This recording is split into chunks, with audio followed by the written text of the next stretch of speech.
listening to Not So Live from Asteroid G. I'm your host, Mike Finkelstein. And Mike the Ghoul here. Gonna talk some real life kind of stuff, maybe? Yes, as Asteroid G goes deep on true crime. We're here to solve murders and... actually not murders, because the two that we're going to be discussing now are not murder shows. Even though Netflix basically made an entire, genre adapting podcast ideas into mini-series ideas and then doing a whole, true crime genre all about murders and stuff, but I think they kind of switched gears when Tiger King came out and no one really died. At least I don't think anyone died in that. I haven't watched it because, ew.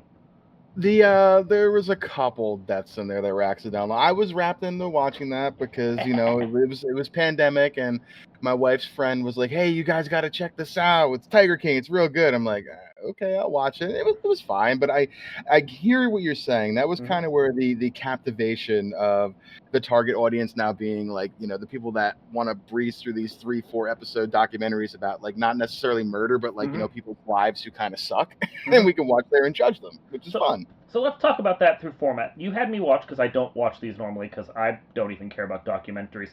I'll buy DVDs that have all the special features, ooh, special edition, I want that. And then the special features sit on the side for someone else to watch while I just watch the movie. Fair. Mostly what I want is the best transfer of the movie I can get. Sometimes it's sometimes the special editions have multiple cuts. So, I want the different cuts so I can compare cuts. I bought the Super Box set of Dawn of the Dead from the 70s, and there's 3 different cuts on that. I'm I don't care about the special features. This is the special feature. But I don't watch documentaries. So you got me to watch Dance with the Devil, which is about TikTok dancers who get sucked into a cult. Which, I'm going to be honest with you, sounds like fiction. It's so funny, right? It's the kind of thing where I'm sitting there going, this is the start of a movie, right? And watching it, the first 15 minutes or so feels surreal. Everyone's kind of, because they're dramatizing a bunch of stuff to make up for lack of footage from not recording it at the time. So a lot of it sounds fake and artificial because the people doing the dramatizations are the real people, and they're not actors. No, it's funny too, because you said, it sounds fake, a dance cult of people that have excommunicated their families and now live in a compound with some religious leader. It's like the story of a bad movie, but it's 100% true. It's the weirdest thing in the world. But the thing is, what struck me most of all watching this thing is that clearly it was designed for 3 episodes as a miniseries for Netflix to say they got multiple views off of it. They want to get their view rating.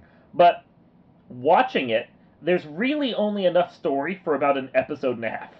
Yeah, there's a lot of drawn out, a lot of flashback, a lot of home video and all that kind of stuff. They really kind of stretch this out, and I don't know if anybody listening to this has actually seen this. It's a good watch. It's fine, but this is what Netflix does with this stupid formula. They draw you in this what seems to be a compelling story that this has to be made up. I want to see how this ends, and then they don't deliver you an ending. I want to touch upon all that. The thing is broken into 3 episodes. So the first episode focuses on the dancers. We get the story of a sister who's her younger sister, although everyone calls them twins because they're within a year of each other and they look alike.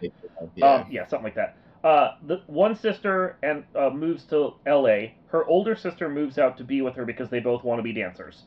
Right. I think the younger one makes it on to So You Think You Can Dance, at least for the opening rounds. They didn't. This was also irritating. They didn't give us enough of any of the story beats that were actual history for the characters for me to follow their life progression. So they used footage cut from So You Think You Can Dance to show she was trying to make it as a dancer, but then we don't know how far she got in the competition to know whether or not this was a big break for her or not. And I'm that's irritating. Give me more. My wife dragged me into So You Think You Can Dance back in the day too, so this kind of hit home with her. And I remember watching auditions like this and how they work. When they give you that little gold ticket or whatever she had in there, they move you on to the next round. It's a big group round, and then they cut people down from there. My assumption is she got cut in that group round because, like you said, you don't see anything else happen. They don't look like they're professionally trained. They have a dance studio, but again, not getting enough history about these two. We don't know how deeply involved the parents were in their dance training. They just say, we let the girls do whatever they want, but that's not you could have been dance parents, and that would actually influence a lot of the story that we don't see. Sure would. Yeah. And I don't think they were. They keep, the parents always say, we were supportive, we loved them. And then But they one all say sister was that. like, yeah, They like, all we say just that. wanted to be part of a family again. But, like, Yeah. that's what people say that aren't that kind of parents. It's like when they're like, we're not a cult. But isn't that what a cult would say? Like, exactly, right? Yeah, we're not dance parents. We're not like that. But isn't that what every dance parent says? So, Sure. We don't know what exactly their upbringing was. Because I watched So You Think You Can Dance, because I did dance way back in the day before I got bored with it. Like, I appreciated the good dancers that were on that show, but I also recognize that more often than not, if you were primarily hip-hop dancers, which is what these two girls looked like they were, you had a much harder battle getting right in. You didn't get to go on to the next stage where you got to, like, learn choreography and compete in the groups there. You had to then, even if she got the ticket, there's may have been extra, like, auditioning she had to do. I know a lot of hip-hop dancers didn't even get the ticket and had to go through a big group dance before they moved on. There's a lot of steps to the process, and, like, when you're talking, like, 100 or so people that go in and only 12 make it to the show, more than likely she didn't get past that stage. You're right. But, again, we don't fucking know that, because the show doesn't fucking tell us. They give us just enough history to let us fill in the blanks ourselves with a educated guess, kind of. I'd say, but like you said, like, you don't get enough context on the way things were. We can assume things. The thing comes off as these are the caring parents. Yeah. It comes off as like this was her first big break, because then she got the phone call or the text message from this other guy who was a TikToker and whatnot. So yeah, I guess, but we don't know. No, there's a lot of research that really should have been done on the family, and a lot of history that should have been shown to us that isn't. Because, like, just as an example, if she got on the show and then was cut early, did it depress her? Did that give her, like the other guys, an opening to come in and give her the support she needed through a religious cult? That would then, like, there's so much background we're missing. So, we don't know. It's just perspective from the family without any other research being done, which makes the documentary very one-sided. Now, don't get me wrong, the cult leader, very clearly a cult leader, and he's a shithead of, like, multiple magnitudes, but more exploration on all sides to make the story feel less one-sided would have been appreciated. Yeah, this guy is, like, a real dumpster fire of a human being. Would basically, like, as you get more into it, you see, like, we drew you in with this, like, appearance of these beautiful girls and, like, a TikTok cult, and then we're going to take you on a journey of how this guy just, like, ruined people's lives from 40 years ago and bring them into it here. And the story kind of went from the sisters to what he did in the past and the vengeance against him, which is fine. But you built me up with this one part of the story, which I was kind of into. I want to see this family get back together. Just show me the happy ending. Let's go. And we don't get that. And we get maybe the vendetta against this guy, but then we don't really get the results of that either. But it was... Yeah. Is it a fine watch? It's a fine watch. It's fine. I wish they'd give me an answer. And that's my problem. Well, that is, I think, part of the problem is this crew clearly found the story in, like, 2022. And so they spent a year with this family, and then as they dug in with this family after they did their TikTok video saying, hey, want to let you know, my sister's been sucked into a cult, that's why these things are happening, and that got the buzz. The documentary people showed up. They decided to pay the family to do this. They dramatized a bunch of stuff. They did research. And as they were digging on the family, they found out more about the cult leader, and so that became a whole big thing. And there was a lot going on there. That's fine. Digging into him and getting more of the background of how he set up this Korean church, because he's Korean, in a Korean community, and it kind of grew and became more, and then, not to generalize, but like a lot of mega church pastors who get a taste of the good life, he suddenly decided to start making it all about the money and the power, and it's very clear he's a shitty dude. So... Not a good guy at all. Not a good guy at all. But that's it. You're right. They suck you in with the TikTok dancers, and after that first episode, they then pretty much cast them aside, except for little snippets throughout the other two, to focus on this other story. And then the third episode is so much regurgitation of what we saw the first two episodes, with maybe 4 or 5 good scenes, and it's just padding leading up to a not ending, because none of the court cases against him have even been brought, really, and the civil trials against him aren't even going out for another year, and this came out early this year. So, like, you don't have a story. You should have sat on this for another couple of years to give us some answers. Yeah, I feel like, we're going to be seeing part 2 in a year or two come out for this, and maybe the documentary looks much different. But it's just It'll be I padded didn't still. I didn't realize it upon the first watch. I just saw like, oh, this is pretty good. This is fine. It's an interesting thing. Like, check it out. It was kind of neat. But like you said, on the second watch of it again, I was like, wow, they really just give you 2 stories that are not complete in a really truncated 3-episode like doggy bag that doesn't give you the payoff that you would hope. You don't get any answers for the family. You don't get any answers for the sister. You don't get any answers for the court case. You don't get any answers for the other pair of sisters that come out of nowhere. Like it's a lot of just not payoff for what had the hooks of being good. And then the other thing I love is that they spent so long on the hip hop dancers. And then at the closing montage, they do like text about various people in the documentary and what's going on with them, and they don't give us any text for any of the hip hop dancers. Yeah, nothing. Like, nothing. I can't even think of what their real name, even though they were flashed on there a few times. I can't think what their real names were. I don't know. Like, they have a dance. Some of them have dance crews, but have those dance crews been successful? We don't have anything. Yeah. And it's just like, this is half a story that you gave us. Maybe you're right, in 2 years we'll get the second half of a season, but this is 3 episodes that barely contain a story. Yeah, when I flip around Netflix sometimes, I see these docudramas, and I look for ones that are that nice little 3-4 bite-sized episodes, like kind of, I can digest them in a night if I really like it. Sure. This felt like the ones that could have been like an hour and 20 minutes. Yeah. Like just those movie ones, Yeah. This didn't need to be 3 episodes of whatever this was. No, yeah, I think you need to restructure it. Focus first in the 90s, leading up to, because that's when the church originally founded, into the 2000s, into the 2010s, when the TikTok dancers like got sucked into his cult in the late 2010s, up to like the mid 2020s, where like the TikTok comes out and the story breaks and everything. You build to that, you get the tie-in of the other characters that were first introduced, so it weaves better. And then you wait on it until we have a little more of an ending, and you make it a movie. You make it an hour, 45-minute movie, because that's about as much story as this thing in 3 hours actually had.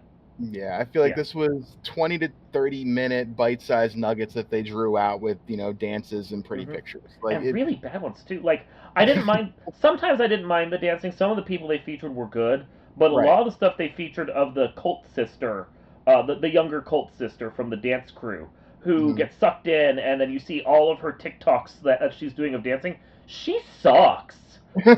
She's really bad. She's pretty, and she can at least hold the beat, but she's clearly being carried by the dudes around her because, and like when you're talking about, she was probably cut early. Oh, you can see she was cut early. Her sister dancing with her is the only reason why she was noticeable. On her own, she's not that great. And it's funny too, because like I said to you before when we were getting ready to get set up, I watched a little bit of the first episode again because I've seen this twice because my wife liked it, and I'm just trying to refamiliarize myself with it. And to your point, when they first meet the dancer who communicates with them, like, "Hey, let's do a collab together," and all 3 of them are in the video, the other sister is the better dancer. Yes.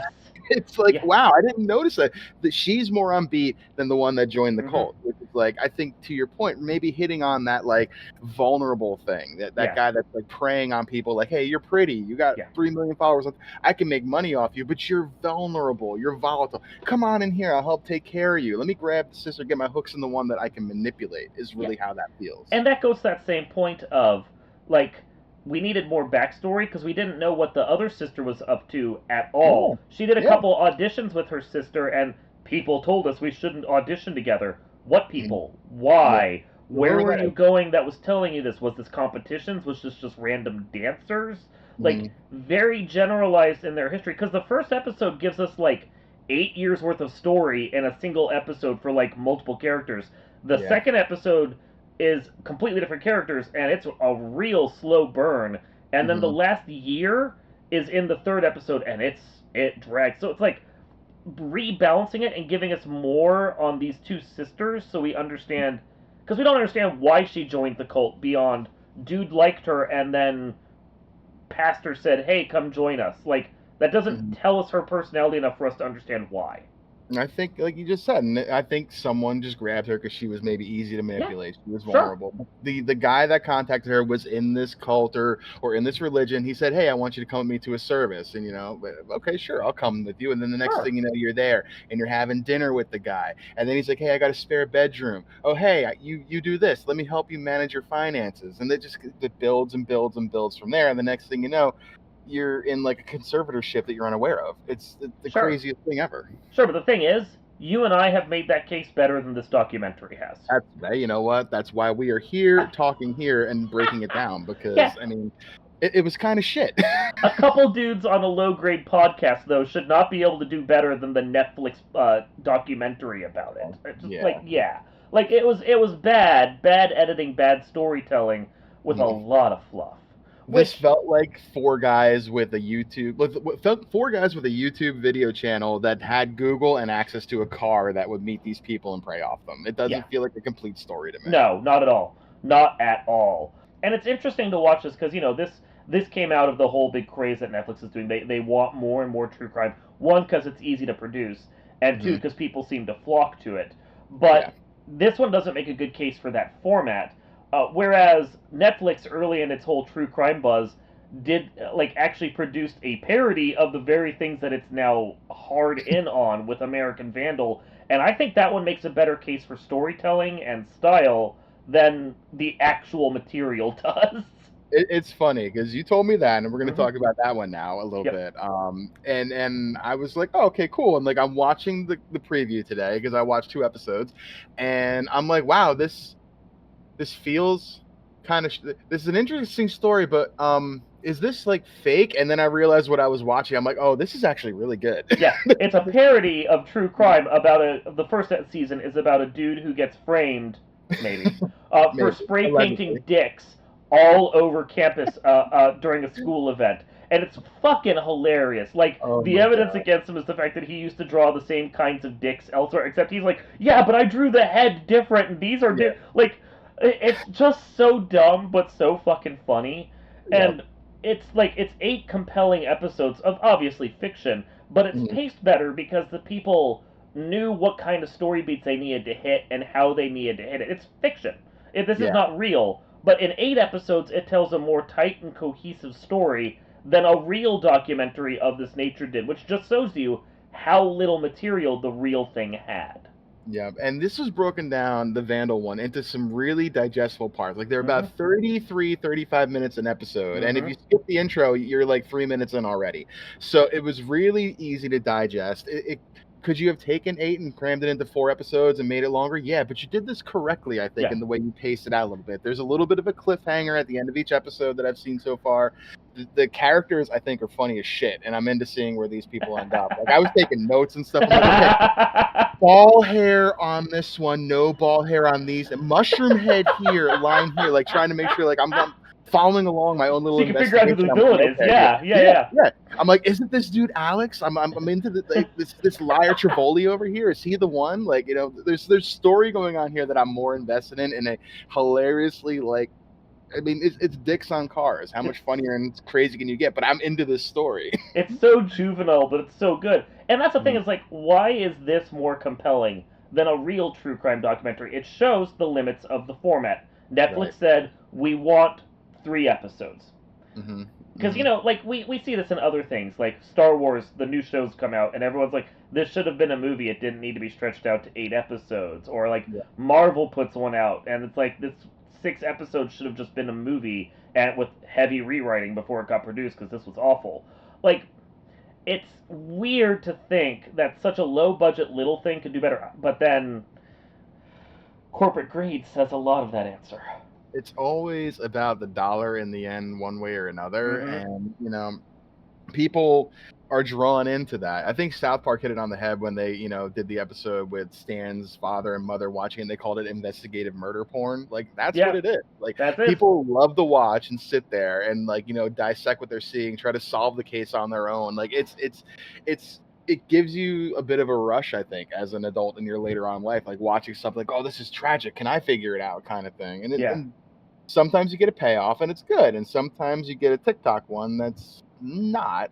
It was funny. It was just like, and to think that it's about TikTok. Don't get me wrong. I understand with social media, TikTok's huge. Blah blah blah. I'm not being like a boomer millennial here. It's more the idea of like that the best footage they had and the best story they could tell was about TikTokers in a cult. And like, I get that that's where the hook came from, but at the same time, this feels very D-list on the level of stories.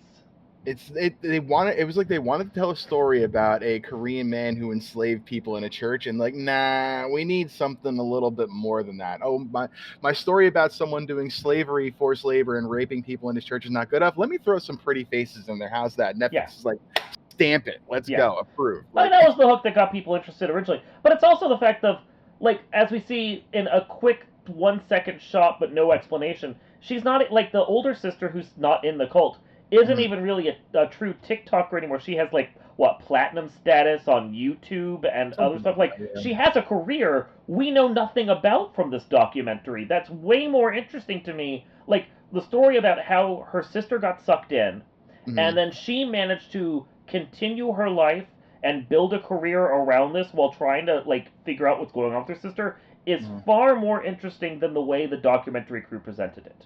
Yeah, I would have liked to have seen more on her. Like, had this clearly affected their relationship. Like, the little bits you get about the relationship of the sisters, it was there. They really loved each other. They care for each other. Was there a falling out there? Did something happen? Where did this happen? Give me more of that dynamic, but we don't know. Yeah, and it struggles again in the early part because there's so much artifice there. Like, yes, American Vandal is fake, but the characters there feel more real than the people performing their own dramatization in the documentary. It's the slow shots in the dancing one for me. Like the way the parent finishes a line and then we're gonna pause for 3 seconds, let the effect take in, show their faces. It feels like lazy camera work. We've talked about lazy writing. Like, that feels like lazy camera work. When you have the idiots in the Vandal one, or just like they could be your buddies that you did this in high school kind of thing. It's so much more relatable than this, like, what feels like a privileged family. Yes. Who's upset about their daughter, and maybe there's a lot more there that we don't get to unpack because we don't know. We don't know. I don't know.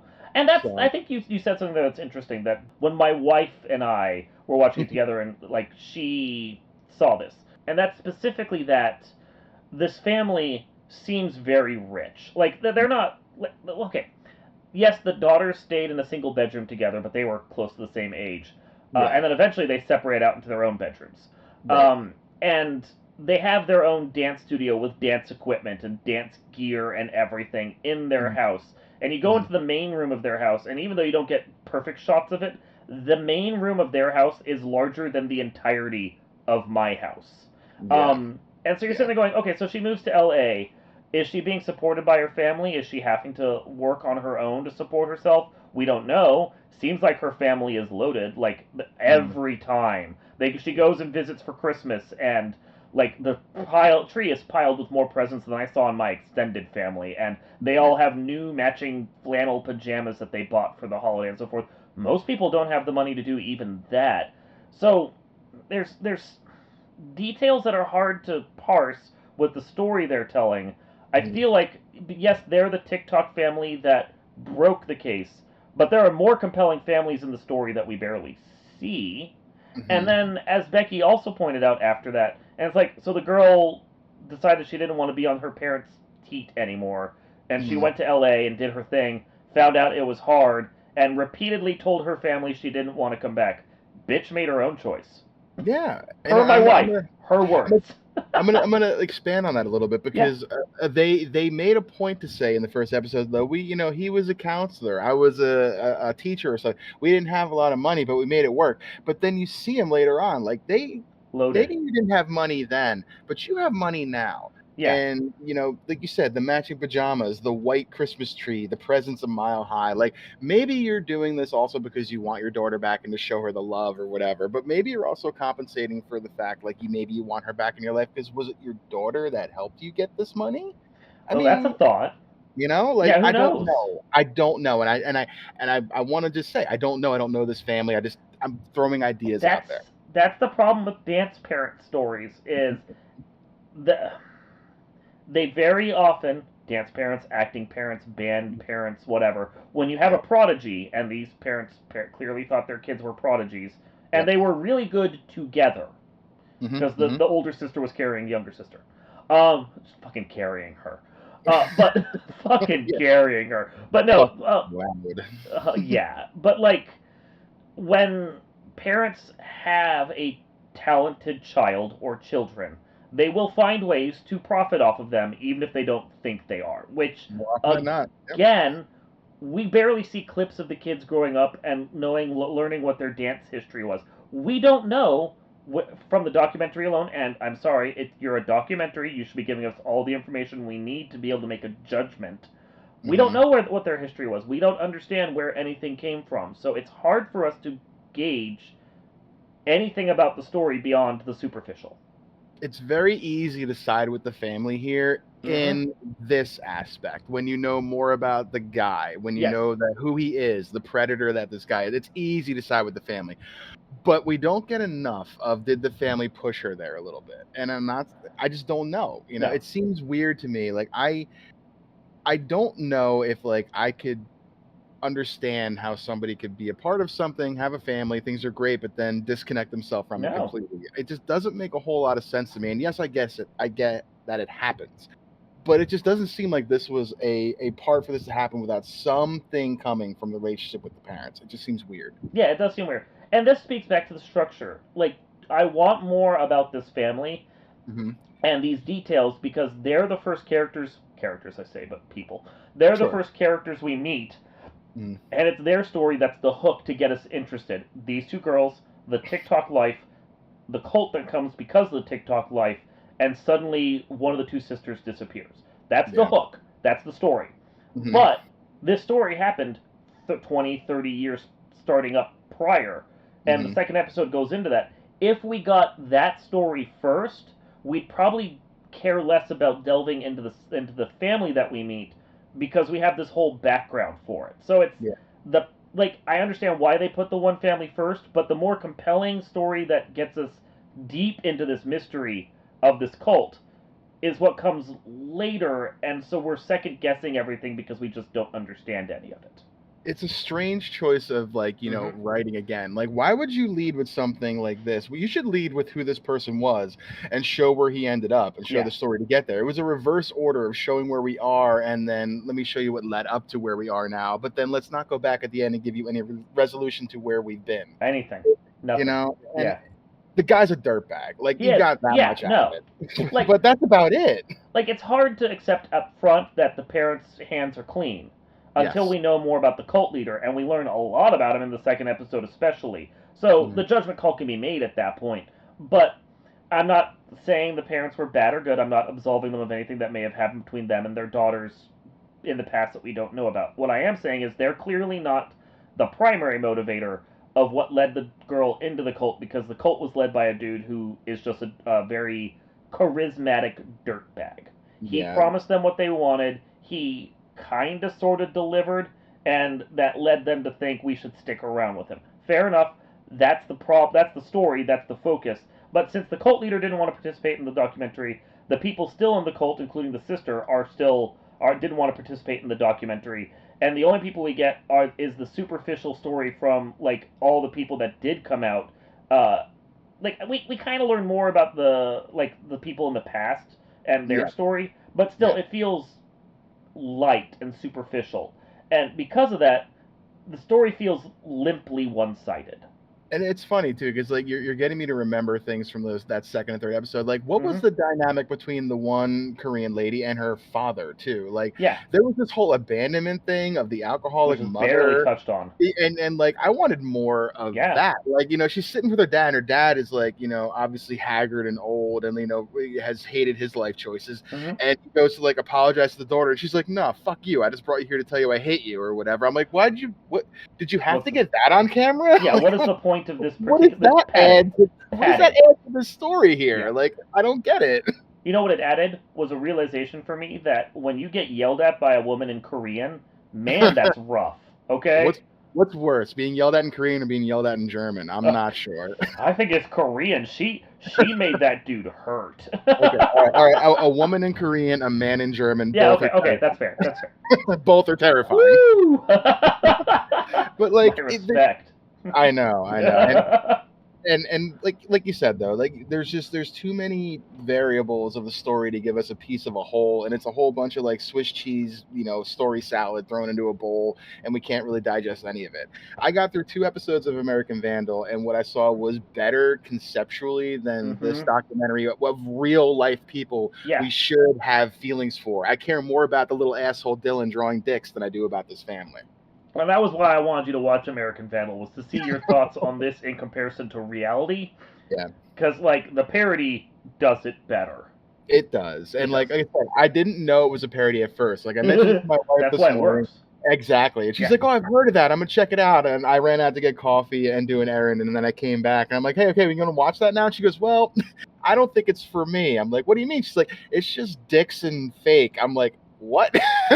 Started watching the preview. I'm like, oh, you know what? I'll watch this on my own. This is much more my humor. Don't worry about but it. But it's hilarious. Like, it's so good, man. So like good. The kid, like Dylan, is just like, you're every man's class clown little idiot that like, did he take it too far kind of thing, Yeah. The little pranks they do, the baby farting, they walk up to a baby and farting on him thinking it's funny, calling the paranoid old man, prank calls, put him his electronics on the lawn. Like they're doing shit that's like borderline, like really bad, but like still funny at the same time. It's a little bit more dark prank than humor, but like it's still there. Like you get what's going on, and then you see because of everything this kid's done, why it's so easy to blame him. And I'm kind of excited to get through the next 6 episodes, and I hope there's a payoff, and I kind of hope he didn't do it, but like I don't know. I'm not sure at this point. Compelling. Yeah. Structure. And that's what's missing here is if you don't have a clear ending for your documentary, which this one doesn't because cult leader hasn't been arrested, civil charges haven't gone through yet. We don't even have a hearing on it until 2025. Yeah, I know, rough. But if you don't have a clear ending, then you need to build your story around, is the guy really a cult leader or not? And the problem is, it's pretty evident from like the first couple years he's running his church, he's already running a cult. So you have to develop your quote unquote mystery in such a way that it keeps people hooked for 3 episodes, or only do a single fucking episode. Yeah. And I don't understand, and like we could touch on the justice system and the speed at which that moves at some other point, but like I don't understand how you have all this evidence of like what this guy did, and you still like all you can do is serve him papers, and it gives him time to go home and like do what he wants. I don't get it. Again, it's a thing of not getting into details that the documentary so clearly doesn't do. They say we can't charge him for the sexual assault because we just don't have enough evidence. And he says, she said, that's how the justice system works. It's fucked up. But at the same time, don't you have evidence of fraud? Don't you have evidence of like manipulation and control? Can't you charge him for anything else? Like, yes, Al Capone was a horrible murdering gangster. They got him on tax evasion. There's gotta be something about this cult leader that you can get him on for like tax evasion, the equivalent of that. So like he's got to have unpaid parking tickets, and you can something, something to get this guy off the street. And you catch him at like Thursday evening dinner at the local Chinese spot with like a bunch of I guess thugs or whatever. I think it was his family. His own kids apparently left him at the end. Like his son, I guess, stopped talking to him. The daughter was then gone at the end. But I don't know because we got like 5 minutes each of them. Yeah, but, like, not enough to make that interesting. And okay, so wouldn't that have been compelling hearing from those two? Right? Yeah. Right? Like his second in command is his son, and like like the person that he trusts with everything. And then they just kind of breeze over, and then he stopped talking to his father, and we haven't been able to reach him. Like, wait, what? Like, why? Find that guy. Find that guy. And if you can't like get that for the documentary, just like postpone the documentary. Right. Like you had more here, and you had it, but I don't know. Like, just get this asshole off the street, man. You're giving this. If he's preying on people the way that it clearly looks like he is, why is it so hard to do the right thing? I don't know. Anyway, it's depressing. The whole justice system is depressing. It is, but Yeah. at least we'll see if we get justice for Dylan, because I don't know if the ball hairs are different, the mushroom head's different. Justice for Dylan. Dylan has a compelling argument. It's a lot. There's a lot of questions in that 32-minute window. Is all I'm saying. Like, oh my god! I want to know what Emily, Randall, and Ming have to say. Like, give me more. This has been Not So Live from Asteroid G, putting together our TikTok cult dance crew. I'm your host, Mike Finkelstein. And I'm just gonna go erase some evidence off a camera. I'll be back in a little bit. You better make the rules out. Make sure to erase the ball hairs, man. We will see you all next time.